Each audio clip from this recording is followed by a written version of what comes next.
On the third day of dealing with tooth pain, I visited the dental clinic my colleague recommended.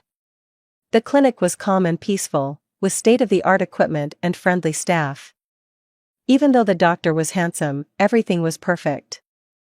If only he weren't my ex, though. I lay back in the chair, staring at his face. Even with a mask on, his good looks were still obvious, and my heart couldn't help but race. We went through the checkup, the X-rays, and the explanation. Nathan spoke in his usual calm, professional manner, like he didn't recognize me at all. He finally said, "Impacted tooth, gum inflammation, I recommend extraction." I nodded. "All right, then. Go ahead and pull it." He bent down to write something, but then paused, looking back up at me. "How did your teeth get so worn down?" It seemed like a genuine concern from a doctor for his patient. But the cool, indifferent version of him now was almost exactly like the serious, composed version I remembered from school, making it hard not to tease him. I couldn't resist. "Well, without you, I've been just gritting my teeth all these years." "Is that so?" he said, his eyes lowering, his lashes fluttering gently like the wings of a butterfly. After a long pause, he shifted back to the topic at hand. "Then why did we break up in the first place?" I didn't have a good answer, so I just fell silent. 2 hours after my tooth extraction, Nathan took off his mask and gently reminded me, "Don't eat anything for the next 3 hours, don't rinse or brush your teeth for 24 hours, keep your diet light, and come back next week to have the stitches removed." I nodded obediently and asked, "Anything else I need to watch out for?" "Don't bite with that side. And definitely don't lick it with your tongue." He paused, looked at me, then added, "If it hurts a lot, you can take 1 ibuprofen." I nodded, ready to ask more, but he casually tapped the wall beside us where post-extraction care instructions were displayed. I instantly quieted down. He slid his hands into the pockets of his white coat, looking a bit smug as he said, "Your teeth are so worn down.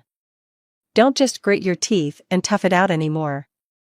I walked out of the clinic, still feeling a little dazed. When I discussed it with my best friend, she was just as puzzled. "Is this the same Nathan I know?" I totally agreed. Nathan and I went to the same high school, but were in different classes. He was the charming heartthrob, while I was just a regular, unnoticed girl. I watched countless girls fall head over heels for him. He got so many love letters, it could fill a sack, and his admirers could circle the school a dozen times. But Nathan never looked at a single one of them. Naturally, a guy that smart, good-looking, and well-connected made my heart race a little. But I knew my place and never planned to chase after him blindly. Until we both ended up at the same university, with everything falling into place, I couldn't help but let those feelings come alive again. I pursued Nathan for a full year with everything I had. I'm not sure if he lowered his guard in college, or if I just got lucky, but I actually won him over. We dated for 6 months. And then I broke up with him. It was mostly because we weren't a good match. He was too serious, to the point where it didn't even feel like we were in a relationship.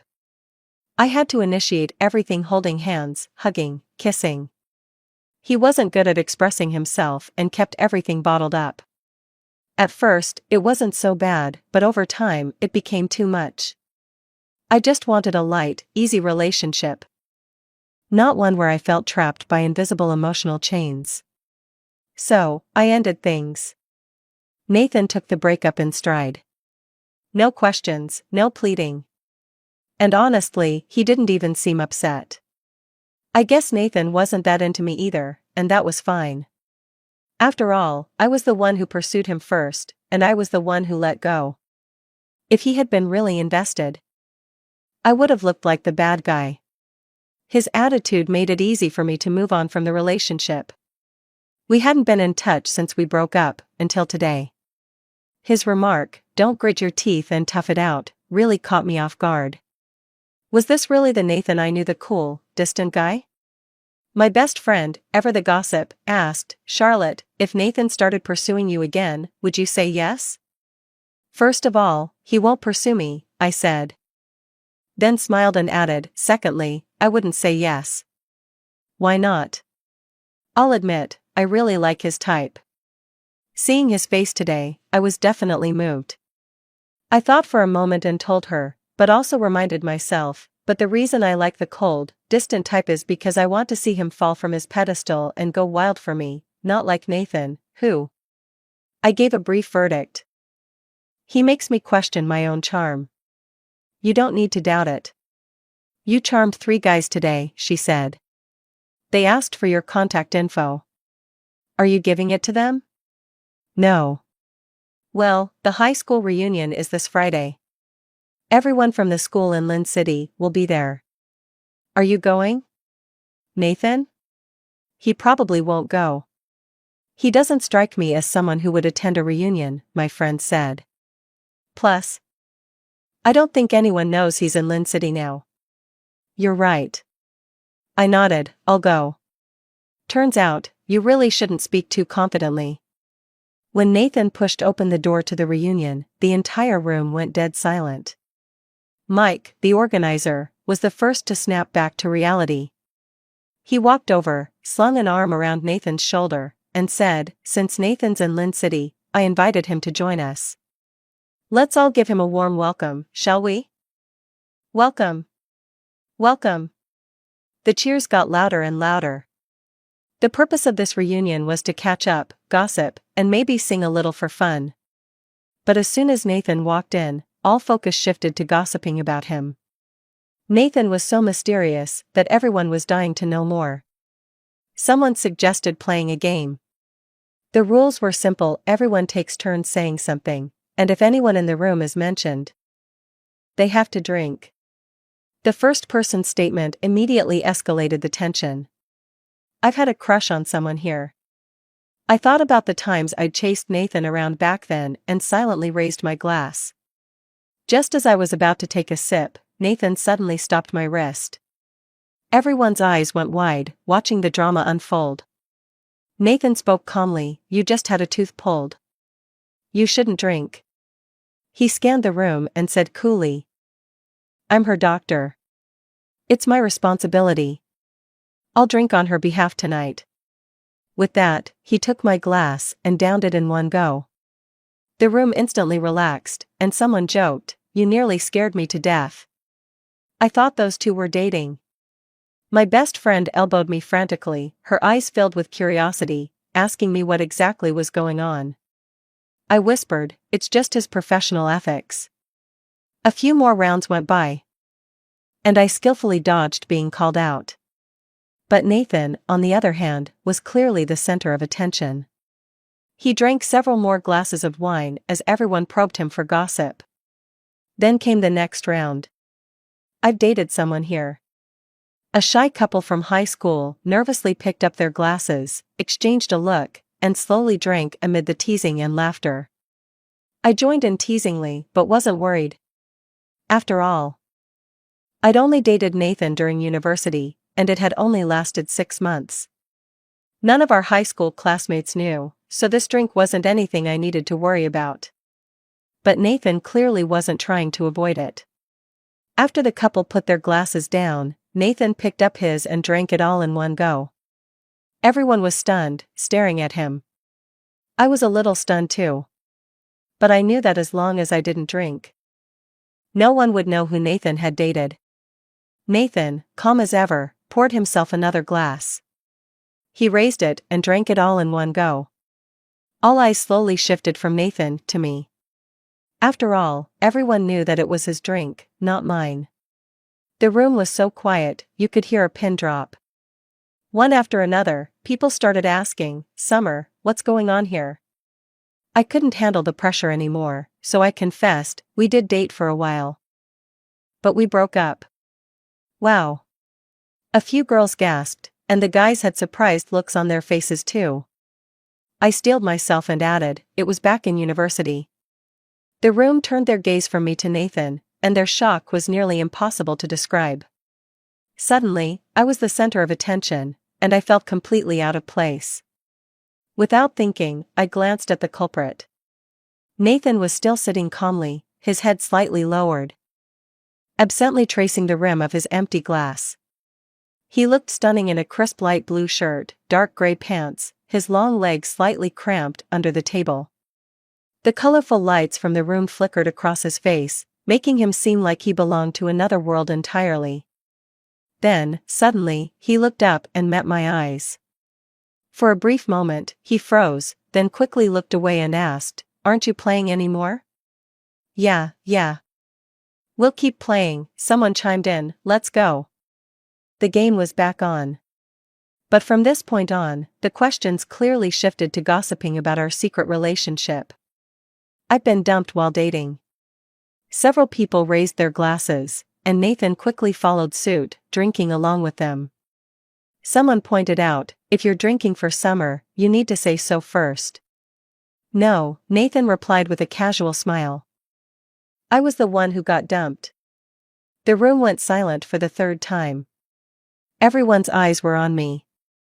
Admiration, confusion, curiosity, and disbelief. Every look had the same meaning. "You dumped Nathan?" I coughed awkwardly and said, "I was young and reckless. I'd been kissed while dating. I was the one who took the initiative. I was the one who made the first move." Round after round.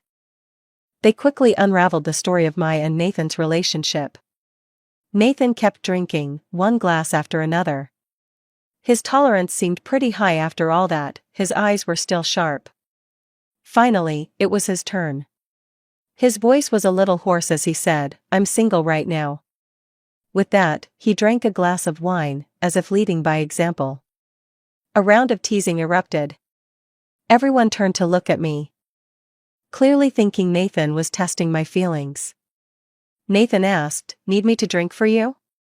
There was a slight redness to his eyes, and his whole demeanor had shifted into something almost flirtatious, making it feel like he was purposely teasing me. My heart skipped a beat. I muttered to myself, when did Nathan get so good at flirting? Had the awkward, clueless guy finally caught on?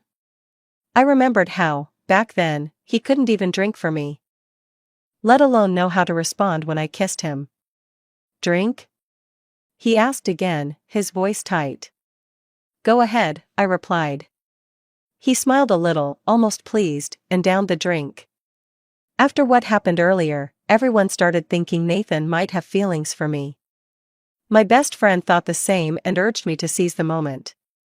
I didn't buy it. It didn't make sense. Nathan had everything. Why would he still be hung up on me? I'm not one to overthink or play guessing games, so when Nathan dropped me off at home, I asked directly, "What are you trying to say?" Nathan stopped, his gaze lowering, eyes shadowed with uncertainty. I asked, "Do you want to get back together?" He replied, "Don't you want to?" I was completely caught off guard. When did I ever? Nathan sighed deeply, and his words came out strained, "You've been getting by all these years without me." Suddenly, it clicked. I almost said, "You're just messing with me," but when I saw Nathan's face, I couldn't bring myself to say it. He realized, "Are you playing with me again?" I defended myself, "What do you mean again?" He said, "Wasn't it you who chased after me, got me, and then dumped me after just 6 months? You just wanted something new, didn't you? You didn't value me once you had me. The time we dated wasn't even as long as the time you spent chasing me." His words were full of hurt, and I was left speechless. I never knew Nathan felt this way. When we broke up, he seemed so indifferent, like it didn't matter to him at all. But now, when he brought it up, there was bitterness in his voice. But no matter what, I had to admit I was in the wrong. I took a deep breath and said, "I was wrong back then." Seeing the hurt in his eyes, I added, "And I'm wrong now. I shouldn't have joked about you like that. Sorry." I softened my tone. Nathan stayed silent for a long time before sighing. "Let's go. I'll take you home." That night, he didn't say another word. I think I must have upset him. He misunderstood me, misread my intentions, all because of one joke. If I were him, I wouldn't want to talk to me either. Before I knew it, it was time to get my stitches removed. I arrived at the hospital, and the same cheerful receptionist greeted me, leading me to Nathan's office. Nathan was sitting behind his desk, barely glancing at me. "You're here." "Hello," I responded. His tone was all business, just like the first time I came to see him. He was pretending not to know me, acting like we were strangers. He stood up, his face serious. "Follow me." I realized I was being a bit mischievous. The more Nathan tried to be distant and formal, the more I wanted to tease him. But clearly, now wasn't the right time. Nathan was quick to misunderstand if I joked around, so it was better to stay quiet. After removing the stitches, Nathan gave me some instructions: the wound's healing well. Just keep to light food these next few days, avoid spicy or greasy food.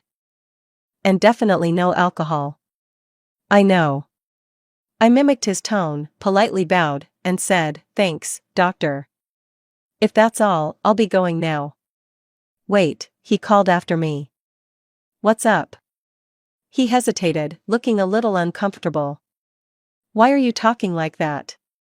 I replied, "Wasn't it you who wanted to keep your distance from me?" "I didn't." He quickly clarified, but then fell silent again.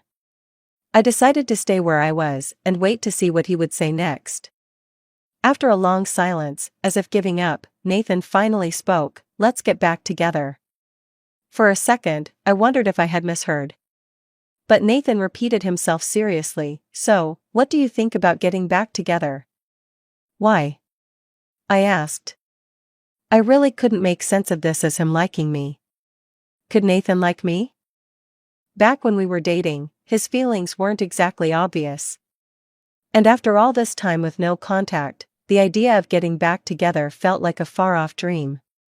He paused before replying, "I just can't get over the fact that you broke up with me." He said, "For the past few years, I've spent countless nights lying awake, wondering why you broke up with me. I kept asking myself what I did wrong to make you treat me like this. No one has ever treated me like this. Did you think it was funny to play with me? Did you enjoy watching me lose sleep over you?" I was in complete shock. I never imagined that my foolish actions had turned me into Nathan's unrequited first love. He said, "Give me a chance to show you who I really am. And then when I fall for you, are you going to dump me again?" He smiled and said, "No, I won't dump you. You'll be the one to decide when it ends." He asked once more, "So, is that okay?" At that moment, I had to admit how hard it was to resist Nathan's looks. Just seeing him standing there in his white coat, messy hair falling over his forehead, and hearing him ask so softly, "Is that okay?" It was almost enough to make me say yes right away. I tried to talk him out of it. "We broke up because you never said anything and kept making me guess. It was exhausting." I said, "If we start up again like this, it'll probably just be exhausting again." I looked at him. "And when we break up again, you'll just accuse me of playing with you." "It won't happen." He was calm, "I'm ready for whatever this time.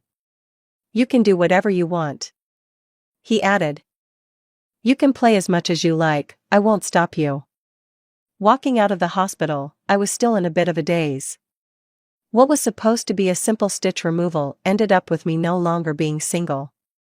Everything had happened so fast, it didn't feel real. I called my best friend.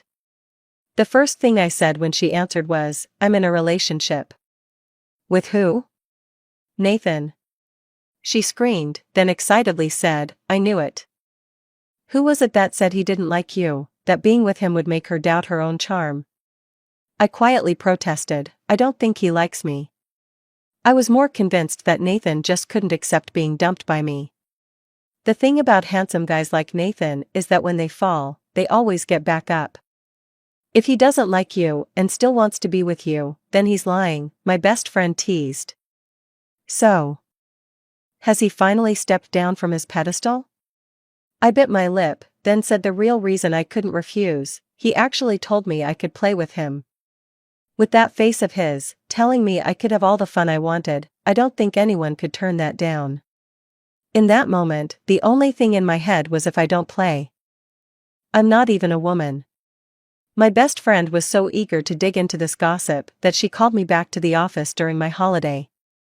After chattering away for most of the morning, she patted me on the shoulder with satisfaction and declared that Nathan was definitely into me. I still didn't buy it, though, because in her world, 9 out of 10 men were apparently interested in me. We had lunch at the office, and in the afternoon, with some free time on my hands, I decided to go through some client files. This matchmaking business is something my best friend and I run together. It was her idea. Back in school, she always loved playing matchmaker, and she dreamed of getting into this line of work. She enjoyed the challenge of connecting two strangers with nothing but her persuasive words. I didn't quite get the appeal, but as long as she was happy, I supported her. Originally, I was just an investor, but as business picked up, she got overwhelmed, so I left my previous job and joined the matchmaking team. But I'm not nearly as capable as she is. Most of the time, I'm behind the scenes, handling client communications and logistics. I was working through the files until 5 in the afternoon, then stretched and shut down my computer, ready to leave. As soon as I stepped out of the office, I spotted Lily, our new employee, eagerly pulling Nathan into filling out client forms at a round table in the corner of the lobby. Nathan was polite, distant, but also carried a hint of his usual arrogance. I smiled and walked over, tapping the table and saying, "This is my boyfriend." Lily immediately looked at me with admiration. I'd seen that look plenty of times before. Every time I introduced Nathan as my boyfriend, I realized I must be a little vain, because honestly, I kind of enjoyed it. Nathan stood up, extended his hand, and said seriously, "Hello, I'm Nathan." "Hello," Lily said, shaking his hand. As we got into Nathan's car, I finally remembered to ask, "Did you come all the way here just to pick me up?" "Yeah," he said. "It's not far from the hospital." I casually replied. "It is close. A colleague recommended your hospital to me, saying there was a really handsome dentist. I didn't expect it to be you. Would you still have come if you knew it was me?" he asked. That was a tricky question. If I had known the dentist was Nathan from the start, I probably would have gone somewhere else. But now that we were rekindling things, I didn't mind at all. I didn't answer. But luckily Nathan didn't press for an answer. He then asked, "Why do I see your picture in the client files?" I laughed, saying, "Sonny thought it would help attract clients." Nathan's expression was hard to read. I guessed, based on experience, you don't mind, do you? "Yeah, a little," he admitted. "Can you take it down? Now that you're my girlfriend. It makes me jealous." I was shocked. Nathan had never admitted to being jealous before. Back in college, a senior had been chasing me hard, and everyone knew about it. When Nathan found out, he didn't say a word, but one day, he suddenly pulled me into a corner and kissed me for 10 minutes. After that, he sent me to a meeting, and I could see the senior staring at us, clearly heartbroken. That was when I realized Nathan might have been jealous. What a change from the quiet guy he used to be. Looks like he was really trying to prove his charm now. I thought, if he's no longer acting aloof, then what's the point of keeping things reserved? I asked, "Can we hold hands?" He choked a bit. "I'm driving." "Some men can drive with one hand, and they look so cool." He replied seriously, "It's not safe." After a while, when we stopped at a red light, he slowly pulled over and, almost impatiently, extended his right hand, saying, "Hold my hand." As soon as I took it, I felt his palm subtly turn, and before I knew it, our fingers were tightly intertwined. Looking up, I saw his ears were bright red. I couldn't help thinking, wow, he's really learned to take the initiative. After spending the night together, I realized just how much Nathan had changed. He now took the initiative to hold my hand, expressed his emotions openly, was gentle and considerate, and thoughtful in every way. He was practically the ideal man I had always dreamed of. I couldn't help but rediscover that fluttering feeling of a new romance, the kind you get at the start of a relationship. My mind was screaming all night, so handsome, so cute, I just want to kiss him. But I resisted the urge to kiss him, since rushing into it would make me seem too forward. Later, Nathan drove me to the entrance of my building. He hesitated, holding my hand and blushing as he said, "Time really flies." In that moment, I couldn't hold back anymore. I leaned in and kissed his cheek, watching his reaction. Nathan froze for a second, then looked at me with soft eyes. Like a naive little deer, my heart melted. I couldn't help but wonder if Nathan had taken a charming man course over the years, because every little thing he did seemed to hit me right in the feels. We stayed in the car for a while, before heading upstairs.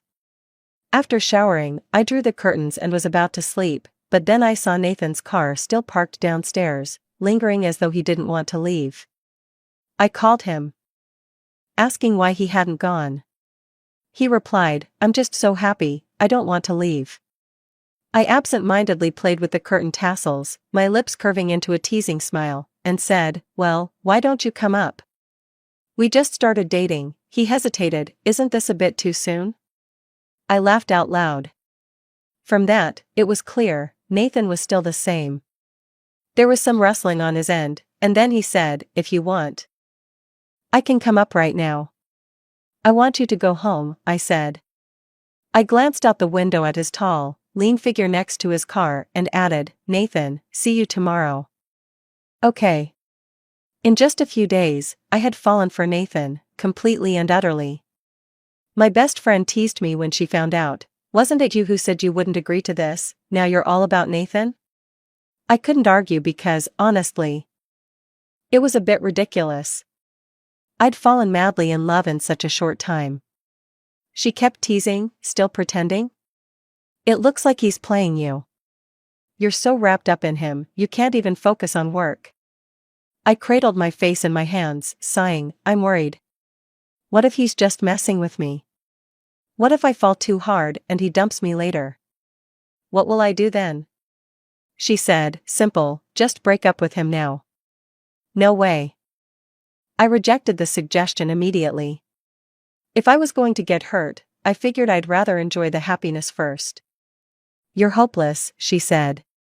I couldn't disagree. I was torn between keeping my head and losing myself. This wasn't like me. But what could I do? The Nathan I'd reconnected with knew exactly how to push all my buttons. If I didn't date him, I'd regret it for the rest of my life. At the end of the workday, Nathan called me. He said there was an issue with new equipment at the hospital, and he needed to deal with it, so he couldn't pick me up. I quickly turned into the caring girlfriend, softly telling him to focus on his work. My best friend shuddered and asked, "Is this how you talk to Nathan every day?" "Yeah, what's wrong with it?" She sighed, "Any man would be a goner." "Now I see why Nathan is so devoted to you." I playfully glared at her and said, "Well, I'll talk to you like that from now on, and you'll never be able to escape me." She laughed and cursed, telling me to get lost. I grabbed my bag and headed straight to Nathan's hospital. Since he couldn't come pick me up, I decided to go pick him up. I'd been to the hospital twice before, and this time, I headed straight to Nathan's office without needing guidance. I opened the door, and there was someone sitting at the desk. But it wasn't Nathan. He stood up, surprised, and said, "Summer?" I awkwardly smiled, "Long time no see." It was Nathan's college roommate, Kay. Back when I was chasing Nathan, I'd spent some time getting close to his roommates, so I was familiar to them. Kay walked over, "Looking for Nathan?" "He's still busy with the equipment issue outside." "Something came up." I nodded, unsure. Kay smirked and asked, "So you two are back together?" He kept talking. I knew this day would come. "Just don't dump him again, alright?" He looked amused. "When you broke up with him before, he acted like it didn't bother him, but secretly, he was crying under the covers. If his friends hadn't caught him, we'd never have known." My eyes widened in shock. "Surprised?" He said. "Who would have guessed, right? He always seemed so cold." While Nathan was out, I spent quite a bit of time talking with his college roommate in his office. That's when I found out what really happened after we broke up. It turns out Nathan wasn't indifferent at all, he was devastated. He couldn't eat or sleep, cried under the covers, and even called my name in his sleep. Apparently, he cried himself awake every morning. I was completely shocked. Was this the same Nathan who had seemed so cool and unbothered when we broke up, walking away without a second thought? Kay said, "We tried to tell him to chase you if he still loved you, but with tears in his eyes, he said that if you didn't love him anymore, what was the point?" I was stunned. I can't picture him like that. The Nathan I knew was the poster boy for cold, aloof, disciplined guys. Kay nodded thoughtfully. I get it. If I hadn't seen it with my own eyes, I wouldn't believe it either. He clicked his tongue. Anyway, that moment? Something I'll never forget. The continuous shocks left me dizzy. I murmured, "He really liked me that much?" I thought he didn't care, which is why I suggested breaking up. Kay nodded. We thought so too, especially since you were the one who chased him. But after the breakup, we found out, wow. He loved you a lot more than we realized. Kay then filled me in on all the details after we broke up. In short, it was unbelievable. I wasn't just the unreachable goddess Nathan couldn't have, I was his first love, the one he couldn't forget. Even the dental hospital was intentionally set up near my company so he could run into me. Kay patted my shoulder and said, "Take good care of him. He's changed a lot over the years, because of you." I stayed in Nathan's office alone until it got dark. The office was pitch black when Nathan's phone lit up the screen. I picked it up slowly, and his voice was excited. "Got time to come downstairs? I packed some snacks for you." Surprised at how dry my voice sounded, I said, "I'm in your office." There was a brief pause, then he said, "Wait for me. I'm on my way." He really was right there. I didn't even have time to process anything before the office door opened, and Nathan, looking disheveled, walked in, flipping on the light. He glanced at me twice, his voice unexpectedly anxious. "Is everything okay?" I smiled. "What did you bring for snacks?" "Pizza." He really did remember. This was the pizza place I used to drag him to in college. Back then, he'd been indifferent, but secretly, he'd remembered all my little likes. "I'll try some." I opened the box, and the smell was overwhelming. I hadn't had dinner yet, so I was really hungry and ate a lot. Nathan quietly sat next to me. After a long pause, he carefully asked, "You're not about to break up with me again, are you?" I froze, looked at him, and noticed his anxious expression. That's when it hit me when I broke up with him. It was right after dinner. We'd finished our meal as usual, I'd wiped my mouth with the napkin he handed me, and calmly suggested the breakup. He hadn't asked why, just turned and walked away. Did that leave a mark on him? I suddenly felt bad for him. My eyes welled up a little, and I smiled at him, asking, "Nathan, do you love me?" He bit his lip and didn't answer. I said, "Even if you don't say it this time, I can feel it." He blinked quickly, clearly a bit embarrassed, and asked, "What's going on?" I took a spoonful of soup, answering casually. Kay told me all about what happened after the breakup. He stood up abruptly, paced a few steps, turned around, and sat back down beside me, fidgeting. I couldn't help but laugh at how clueless he looked, just smiling without saying anything. He asked, "What did he say?" I raised an eyebrow and said, "Did he cry under the covers?" His face darkened immediately. I leaned in, eyes sparkling. "Did you really cry?" "No," he denied stubbornly. I pouted, "What a shame, you're so handsome, I bet you look amazing when you cry." He gazed at me, cupping my face and saying seriously, "I didn't cry." Okay, I quickly reassured him, I was the one who cried. His eyes flickered. Suddenly, he leaned in and kissed my eyelids gently. The touch was warm.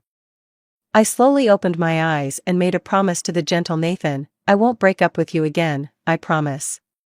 That night, I fell asleep in Nathan's treatment room, lying beside him fully dressed, as we talked about the years that had passed. I asked him, if you loved me this much, why didn't you say anything when we got back together? You even claimed you couldn't bear being dumped by me, and I believed it, thinking you were the kind of guy who always picked himself up. He said, you've already played me twice. If I go through it again, I'll be too worn out. What? He hugged me tightly from behind. You don't know how happy I was hearing you say you'd gotten through all those years without me, gritting your teeth. I thought to myself, no wonder. Before saying that, he was cold as ice, but once he did, he turned as warm as spring. I turned around, hugged him back, and apologized, sorry. Then I added, but you look so serious, it's hard not to tease you. Only you tease me. He pinched the tip of my nose. Well, who told me I'm your girlfriend? He smiled. That's true. Drowsy, I suddenly thought of Kay and asked, how did he end up at the hospital? He said he wanted to follow me. So I brought him in. I casually asked, so the hospital was really opened here just for me?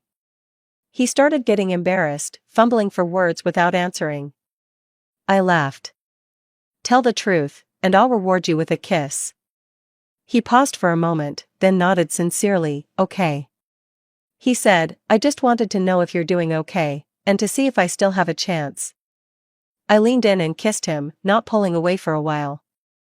I complimented him, nice. You can kiss back now. He blushed, quietly pulling the blanket over his lower face.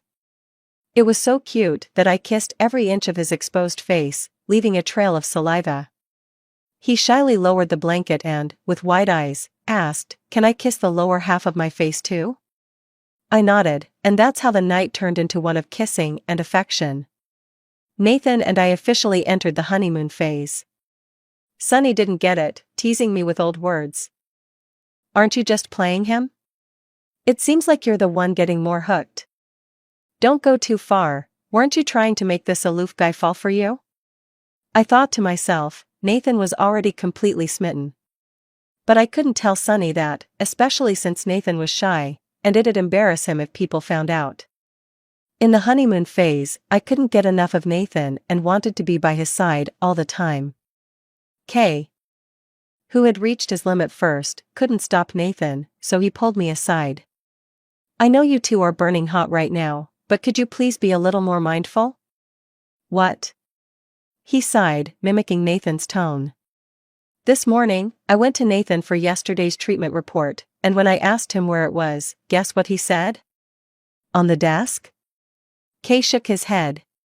No, he said, how did you know Summer made me pasta last night? I couldn't help but agree. He's so cute. I asked, where is he? I'm going to kiss him to death. Kay rolled his eyes. I seriously can't handle you two. I laughed and waved him off. Eventually, I found Nathan outside the treatment room. He was wearing his white coat, looking sharp and handsome, giving a patient post-surgery instructions. I stood nearby, listening intently, then said when the patient left, you missed one thing. Huh? He was washing his hands. You forgot to say, don't use your tongue to lick the extracted area. Only you like licking. He said. When did I? Then I remembered back when we first kissed, I did have a habit of licking him. I went silent. He walked over, his eyes full of warmth. Here to pick me up after work? I exaggerated, we're causing a scandal. Why? Because we're too in love. And people can't handle it. He embraced me. Let them suffer. I haven't had enough of loving you yet. I held him back, thinking, Nathan really had changed. But now, it wasn't that our ideal types were aligning more, it was that my ideal type was moving closer to his. He was my ideal type. Forever. The end.